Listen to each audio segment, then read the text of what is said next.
आपण तिळगुळ बनवणार आहोत. इथे सफेद तिळ आणि शेंगदाणे घेतलेले आहेत. आपण ह्याच्यात डाळ्या टाकणार नाही कारण की आपल्याला हे उपासालाही खाता येणार. आधी आपण या दोन्ही पदार्थाला शेकणार आहोत. तर चला आपण ह्याला भाजून घेऊया.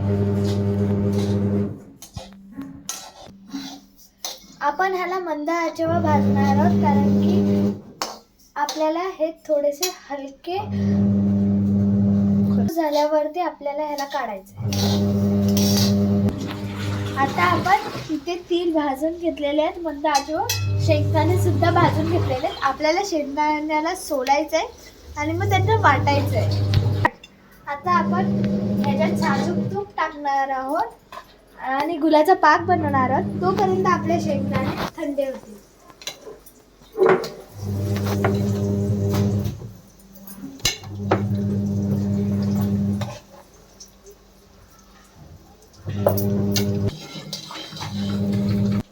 आता आपण गूळ टाकणार आहोत.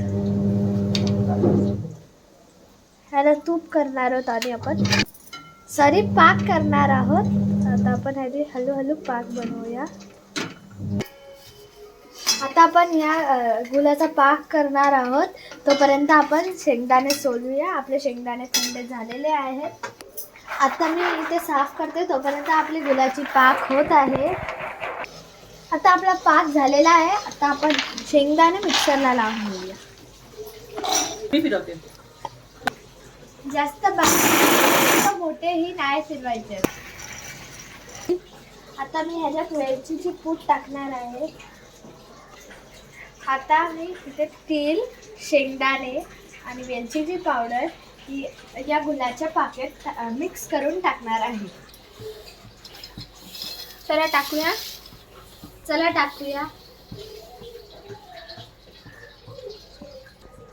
आता आपण हलवून घेऊया ह्याला. आता आपलं छान परतून झालेलं आहे. चला आता आपण ह्याला परातीत टाकून घेऊया. आता आपण ह्याला परातीत काढून घेतलेले आहेत. आता आपण ह्याचे लाडू बनवूया. आता आपण हे असे वाळून घेऊया. आपल्याला हे ते पाणी घ्यायचं आहे पीठ हे करताना आणि आधी आपल्याला हातावरती तूप लावून घ्यायचं आहे.